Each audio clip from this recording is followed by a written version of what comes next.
अस्सलामुअलैकुम, welcome back to another video. Last video में हमने जो सर्कल से रिलेटेड कुछ डेफिनेशंस डिस्कस की थी, सो ये वीडियो वहीं से कंटिन्यू कर रहे हैं।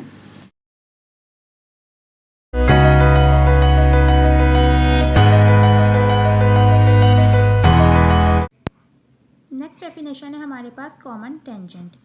अ common tangent is a line that is tangent to each of the two coplanar circles. Common tangent कौन सी लाइन होगी?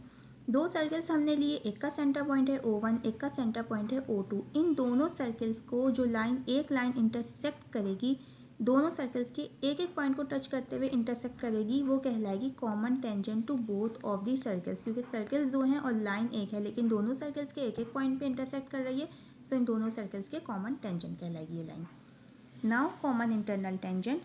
Common internal tangent intersects the line segment that joins the centers of the circles. Common internally tangent कौन सी line होगी?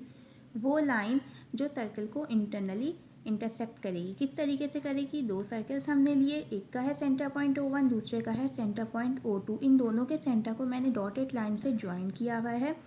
इस centre को जो line intersect कर रही है, उस लाइन को हम कहेंगे ये दोनों सर्कल्स के इंटरनली टेंजेंट है, क्योंकि इन दोनों सर्कल्स के सेंटर वाली लाइन को ये इंटरसेक्ट करी, सो ये कहलाएगी common internal tangent to both of the circles.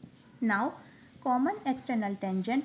Common external tangent does not intersect the line segment that joins the centres of the circles. Externally tangent वो line होगी जो circles के centre को intersect नहीं करेगी, बल्कि बाहर से इंटरसेक्ट करेगी। किस तरीके से? दो सर्कल्स हैं, फर्स्ट का सेंटर पॉइंट O1, सेकंड का सेंटर पॉइंट O2। इन दोनों के सेंटर्स को मैंने डॉटेड लाइन से ज्वाइन किया हुआ है।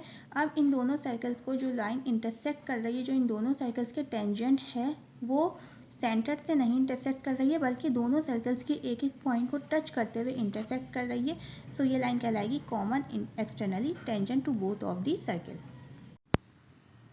नेक्स्ट डेफिनेशन है हमारे पास length of tangent of circles. ठीक है, हम टेंजेंट की लेंथ किस तरीके से मेजर करेंगे सर्कल्स की।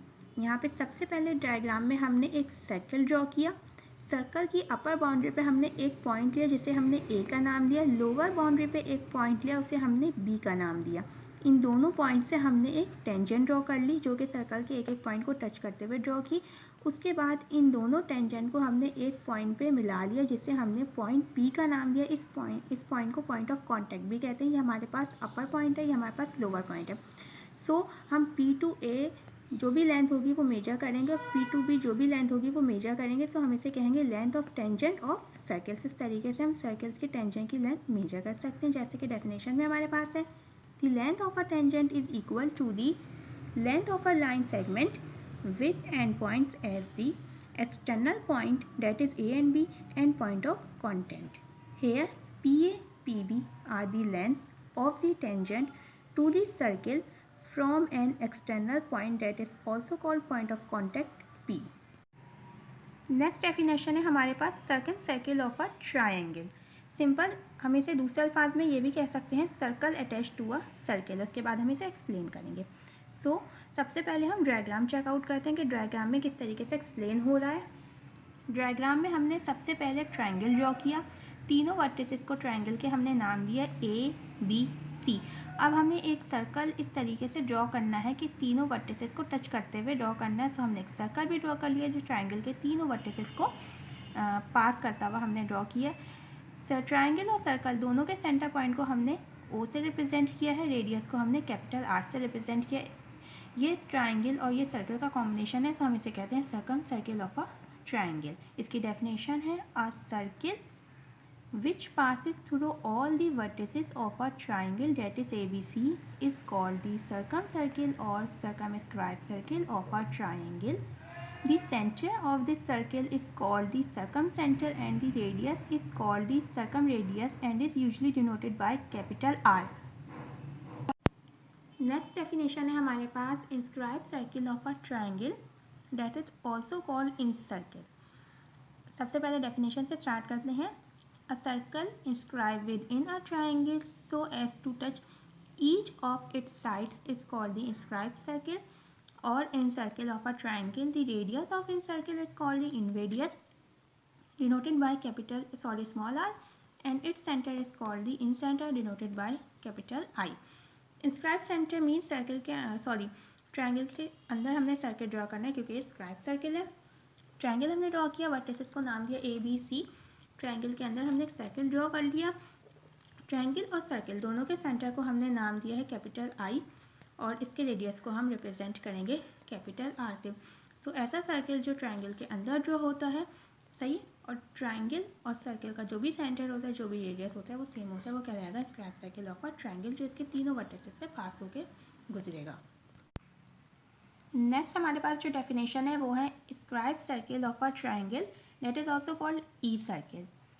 एक ट्रायंगल हमने ड्रॉ किया, तीनों वर्टिसेस को हमने नाम दिया ABC। अब हम कोई भी एक लाइन चूज़ करेंगे, A to C कर लें, B to C कर लें या A to B कर लें। मैंने A to B line choose की, इस पर मैंने एक सर्कल एक्सटर्नली तौर पे जो है वो ड्रॉ किया जिसने इस लाइन को टच किया हुआ है। उस सर्कल के रेडियस को स्मॉल r से रिप्रेजेंट किया, सेंटर को कैपिटल E से रिप्रेजेंट किया, ठीक है। सो A to B पे एक्सटर्नली पॉइंट लेके मैंने सर्कल ड्रॉ किया। बाकी की जो मेरे पास दो लाइन बची थी A to C and B to C, उन दोनों लाइन्स को मैंने एक्सटेंड करके सर्कल को ज्वाइन कर दिया।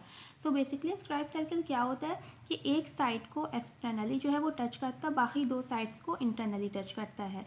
तो A to B को ये एक्सटर्नली टच कर रहा है क्योंकि ये A to B line extend नहीं हो रही, और A to C B to C को ये इंटरनली टच कर रहा है क्योंकि ये दोनों लाइन एक्सटेंड हो रही हैं। सो इसकी डेफिनेशन है हमारे पास, the circle which touches one side externally and the other two sides of a triangle internally is called an square circle, that is E circle of a triangle. The radius of E circle is called the E radius denoted by small r, and its center is called the E center, that is denoted by capital E.